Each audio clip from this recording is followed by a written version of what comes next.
அஸ்ஸலாமு அலைக்கும் வரஹ்மத்துல்லாஹி வபரகாத்துஹு.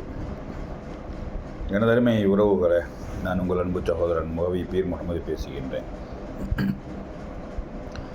இப்போ இந்தியாவே உலுக்கிக்கிட்டு இருக்கக்கூடிய ஒரு விஷயம், இந்த வாக்காளர்கள் கிட்டத்தட்ட லட்சக்கணக்கான வாக்காளர்கள் பொய்யாக திணிக்கப்பட்டு பெரிய விசுவரூபமாக இருக்கிறது.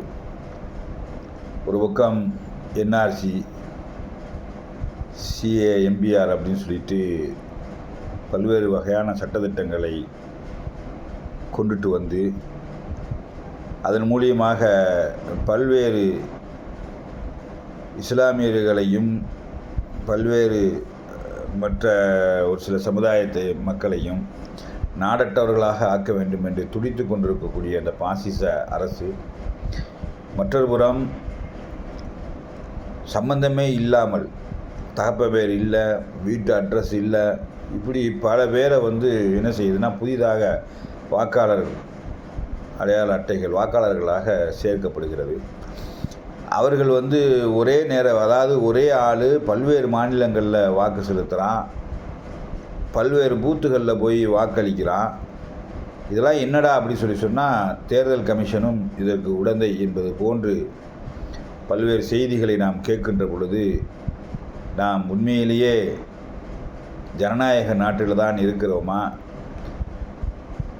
மக்களால் தேர்ந்தெடுக்கப்படுகின்ற ஆட்சியாளர்கள் இருக்கிற நாட்டில் தான் நாம் இருக்கிறோமா என்ற ஒரு சிந்தனைகள் நமக்குள்ளே வருகிறது.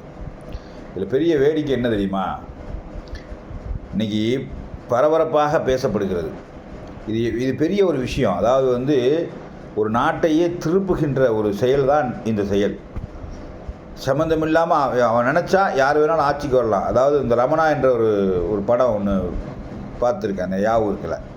அந்த படத்தில் அப்படி தான் இது பண்ணுவானுங்க. அதாவது விஜயகாந்த்ன்றவர் என்ன செய்வார்னா, அவர் ஒரு இதில் படித்தவர், அந்த படித்தவங்க ஃபுல்லாக ஒன்றா சேர்ந்து தவறுகளை தட்டி கேட்பாங்க. அது மாதிரி ஒரு டீம் இருக்குது. ஆனால் இங்கே எப்படி நடக்குதுன்னு சொன்னால், அதாவது பாசிச சக்திகள் கிட்டத்தட்ட 100 வருட காலங்களுடைய உழைப்பு, இவங்களுடைய ஆட்கள் எல்லா அதிகாரத்துலேயுமே இருக்கிறாங்கன்றதை காட்டுது. இவங்க ஆட்கள் இந்த 100 வருஷத்துடைய உழைப்பு எல்லா இடத்துலையுமே இருக்கிறாங்க. நீங்கள் என்ன தான் இன்றைக்கி ஒரு 10% கூட இருக்காத அவர்களால் இந்தியாவை முழுவதையும் ஆட்டி படைக்க முடிகிறது என்று சொன்னால், காலங்காலமாக ஆட்சி செய்து கொண்டிருக்கக்கூடிய காங்கிரஸும் மற்றவர்களும் அதாவது அதிக பெரும்பான்மையான இருக்கக்கூடிய அந்த மக்களால் ஏன் இதை எதிர்த்து நிற்க முடியலை? ஒருத்தன் கேள்வி கேட்டால் இன்னொருத்தன் வாடுறான் அப்படின்னா அங்கேயும் என்ன செய்கிறான்? அவன் ஆள் இருக்கிறான்றதை காட்டுது. இந்த நாடு எங்கே போக போகிறதுன்னு தெரியல. எனது அருமை உறவுகளை, நான் இந்த வீடியோ கேட்பவர்கள்ட்ட ஃபுல்லாக கேட்குறது ஒரே ஒரு விஷயந்தான். ஏன் மக்கள் சக்திகளால் எதையுமே செய்ய முடியல? நம்ம இன்றைக்கி என்னென்னமோ நம்ம கண்ணுக்கு நல்லா தெரியுது. அதாவது வாக்கு செலுத்துகிற இடத்துல மிஷினில் கோளாறு பண்ணுறான், வாக்காளர்களை இது பண்ணுறான், எல்லாமே நமக்கு நல்லாவே தெரியும். பகிரங்கமாகவே தெரிஞ்சிருந்தும் கூட ஏன் இந்த ஆட்சியாளர்களை தூக்கி வீச முடியவில்லை? அப்படின்னா மக்கள் நினைக்கக்கூடிய எதுவுமே நடக்காதா? மக்கள் ஆட்சி இல்லையா? இது சர்வாதிகார போக்கா?